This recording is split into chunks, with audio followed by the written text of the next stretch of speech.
I don't know if I'm going to be able to save Miyazaki with this build. This challenge and this channel may be finished. Hello, ladies and gentlemen, Buildmaster Ahmad here, back with another fantastic Elden Ring build video. Now, ladies and gentlemen, a week has passed and I haven't heard from Miyazaki in quite some time. Oh, hold on. Excuse me, ladies and gentlemen. Hello, Buildmaster Ahmad, greatest character builder the lands between has ever seen, speaking. Oh, hello, Hideyamaru Fujibayashi, game director of the delightful game The Legend of Zelda Tears of a Kingdom. What's that? You've kidnapped Mr. Miyazaki? And you're going to take the Elden Ring Game of the Year award? Unless I can recreate Link in Elden Ring with no mods? Ladies and gentlemen, we can't waste any time. We have to save Miyazaki. But these foolish Nintendo people don't realize that I've already got a plan, so no need to worry at all. So just sit back, relax, and if you want to save Miyazaki, hit the like button, and without further ado, let's go build the most powerful Link the lands between has ever seen. Ladies and gentlemen, let's kick things off by analyzing Link's weapons and abilities. After all, the only way to create the perfect Link is to first perfectly understand him. So, Link has the Master Sword, a bow, the ability to shoot white-hot beams out of his sword, a shield, bombs, a boomerang, and last but certainly not least, the new and fancy tantalizing powers from Tears of the Kingdom, the Zonai abilities. What an absolutely glorious list of skills, ladies and gentlemen, and now that we have our goals laid out in front of us, it's time to start with some weapons. Ladies and gentlemen, it most certainly wouldn't be a Zelda game if we didn't have Link's iconic sword and shield combination, so we will certainly be talking about this pivotal combo first. For the Master Sword, we will be using the Lordsworn Straight Sword, and for Link's shield, we will be using the Blue Crest Heater Shield. For the Lordsworn Straight Sword, we will be quality infusing the weapon to take advantage of the B scaling in both strength and dexterity, while also perfectly encapsulating Link's impressive strength and agility demonstrated throughout Tears of the Kingdom as he proceeds to endlessly scale mountains so long as he has an endless supply of stamina restoring vegetables in his pouch. Now, from here we have a couple of choices for the Ash of War. We can either select the Spinning Slash or Sacred Blade Ashes of War, and depending on your situation, there certainly is validity to either choice. Spinning Slash mirrors Link's iconic charge 360-degree spinning sword attack. This attack is great for dealing with those pesky AoE situations. However, you also have the choice of selecting Sacred Blade. Link's trusty sword, the Master Sword, is a holy weapon capable of shooting a wave of holy energy at any evil minion opposing him. And what's this? Sacred Blade also allows us to fire a wave of holy energy while also enchanting our weapon to do additional holy damage on our sword swings. Both of these Ashes of War perfectly encapsulate the flexible nature of Link's swordplay, but let's not forget about the shield. For the shield, you will want to put the Parry Ash of War on, and as you can see on the screen, I have clearly mastered this technique. For Link's bow, we will be using the Pulley Bow, which we will subsequently forget to use in all scenarios except for when we need to farm runes off of an unsuspecting chicken. And just like that, ladies and gentlemen, we have covered all of the weapons that we will be using inside this build. Let's take a look at the spells and equipment to fully complete our perfect Link. To reflect the boomerang, we will be using the incantation Discus of Light.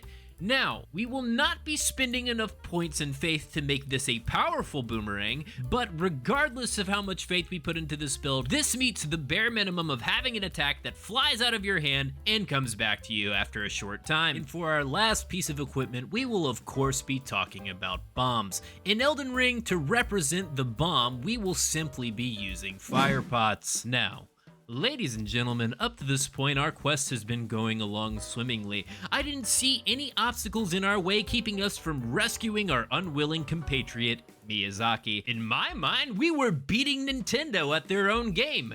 But Unfortunately, we now need to tackle the new Zonai powers introduced in Tears of the Kingdom. These powers allow Link to perform small miracles like swimming through boulders, reinforcing his magical weapons with mushrooms, turning everything into giant Legos, and what's this? Oh lovely, time magic, ladies and gentlemen. That certainly won't be difficult to duplicate at all. Let's start with the newest gameplay impacting ability, the fusion ability, where Link can fuse dropped materials to his weapons to upgrade their strength. This is actually relatively easy to reflect inside of Elden Ring by visiting the Blacksmith Master Hugh. You see, every time that you upgrade your weapon, you are literally fusing fancy rocks to your weapon to make them hit harder. You can see on the screen that Link is also capable of fusing a rock onto his weapon, and if we just freeze the frame here and just, here we go, add the Gucci label, and there you go, ladies and gentlemen. Now we've added a fancy rock to his weapon. We're literally doing the same thing. The next power we can look to is Link's Ascend ability. This ability allows Link to teleport through any platform that is over his head. The most impressive instance, of course, is when he teleports from the middle of a cave to the top of a mountain. I will now reveal the technical marvel that is Ascension inside of Elden Ring. Now, some of you are really disappointed in me right now, but allow me to explain. Even in Tears of the Kingdom, there are spots where you can't use Ascension. Maybe there isn't enough room, or it's a little uneven on the ceiling, or maybe it's just too far away. The point is that Ascension has its limits, so who's to say that my Ascension power isn't just exceptionally choosy? I mean, now that we are arriving at the end of this elevator ride, we can, at minimum, confirm a few things. I am no longer in the cave, and I am definitely at the top of a mountain. Two things that I could also say if I were to activate Link's Scale Ascension in Tears of the Kingdom. Our third ability is Link's Ultrahand ability, which allows him to pick up any item in the world and attach it to pretty much anything. He does this through some kind of mucus-based telepathy and uses this increasingly sticky booger-based adhesive to make Gundams to kill a single bokoblin. Now, other than getting the snot beaten out of me, there's not a lot of readily available mucus-based magic in the lands between. However, that will not be a problem, as I employ my ancient builder technique of language distortion. Ladies and gentlemen, the most important aspect of the Ultrahand ability is not the telekinesis, although we could reflect that using the sorcery Gravity Well. No, the beauty of Ultrahand is the ability to craft impressive technological marvels that are greater than the sums of their parts. And what's this? Elden Ring has its very own crafting system where insignificant items like mushrooms are combined to create significant items. Sure, we can't create an airplane or a go-kart or a planet-busting mech suit, but we can create fire pots and, spoiled meat. What's that? That's not enough for you, Hidemaru Fujibayashi? You need to prove there is literally an Ultra Hand inside of Elden Ring? Fine. Then I believe you've left me no choice. I'm going to have to go even further beyond. Ladies and gentlemen, what does it mean for something to be ultra? Our good friend Webster defines it as an adverb meaning very or extremely, which is why, ladies and gentlemen, I am now standing in front of the two fingers. Ladies and gentlemen, let me ask you a question. How big are your fingers? Are they 3 to 4 people tall, covered in grotesque amounts of unkempt hair? If so, then you need to seek medical attention. But for most of us, this is the extreme version of a finger. Some might even call it an ultra finger. And what are fingers attached to? That's right, hands! And to support the pure mass of this ultra finger, it is safe to assume that you would need a hand that has extreme abilities to support extreme fingers. Some might even call that an ultra hand. Not only can we build things, but there is literally an ultra hand in the game. No, not only that, but Miyazaki, brilliant mind that he is, made a proverbial garden of hand-based splendor in Caria Manor. Not only has he thwarted thousands of players by giving us a literal middle finger, but he also has lovingly provided me the ammo I need to prove that there isn't just one, but hundreds of Ultra Hands crawling across the lands between! Sorry about that, ladies and gentlemen. Sometimes it's hard to contain my excitement when discussing the ethereal nature of hands. That's why I explicitly tell my usual clientele that I don't do hand jobs. Ladies and gentlemen, while my last brain cell is still firing, I believe it's a good time to talk about the easiest of the Zonai skills to reflect. Time reversal. Link in Tears of the Kingdom has the ability to make objects literally fly backwards in time. Some of you are probably thinking, this is literally impossible to portray in Elden Ring. If that's the case, ladies and gentlemen, then how am I able to do this? As you can tell, this is completely possible given you have the right post-production equipment. Now, some of you are ready to point out that I said I'd be able to do this with no mods to the game, and I'd like to point out that this is not a mod to the game, but just supporting additional equipment. That's why everyone calls me a mod king of the loopholes. Ladies and gentlemen, now that I have completed this build, I think it's time that we set off on our quest to save Miyazaki. Let's go become the Elden Lord.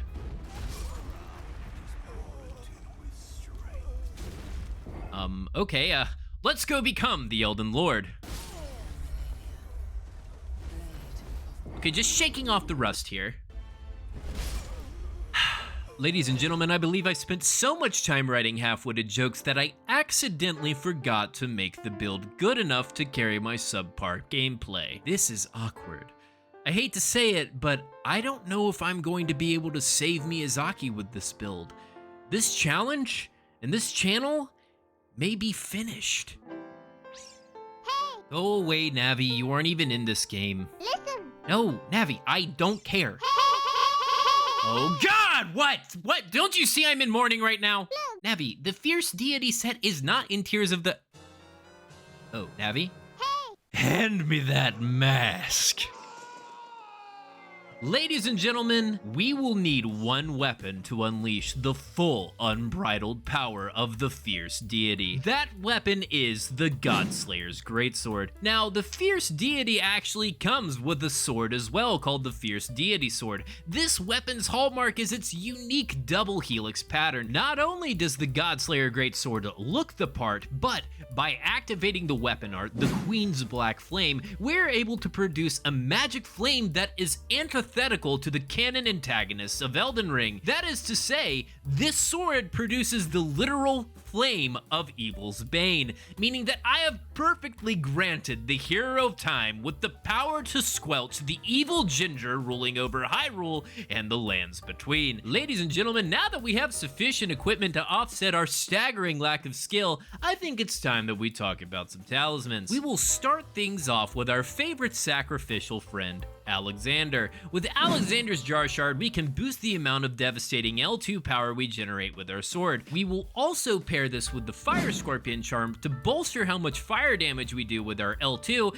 and our regular sword swing attacks. To slightly counteract the maladies of the Fire Scorpion Charm though, we will use the Dragon Crest Great Shield Talisman to reduce physical damage we take by 20%. Now, this may seem odd until I tell you that this build is going to shoot for a relatively high amount of poise. The main reason is that the windup on the Black Flame Ash of War is slower than molasses in the middle of Antarctica while sinning on a Sunday. That is to say, it takes a long time. But good God, if you manage to connect with this attack, you are about to put somebody in the forever box. So, not only will you need the defense boost from the talisman, but we will also need to be rocking the Bull Goat talisman to boost our poise so we can shrug off some minor hits, open a funeral home, and put people in the ground. The amount of poise that I needed to feel comfortable in this build was around 52, and you'll see the armor that I wore in this build on the character spreadsheets, which I've got on the screen now. I've got both the Fierce Deity and Base Link spreadsheets up, and as usual, my builds go to rune level 160, but if you are in the level 120 range, I provided those builds on the screen as well. Miyazaki,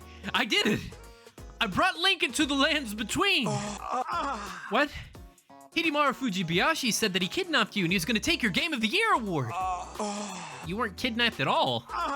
You've just been in this room watching how I made Arthas Menethil from Warcraft and Elden Ring, and you think that the viewer should do that right now? Good idea. I'll put that on the screen.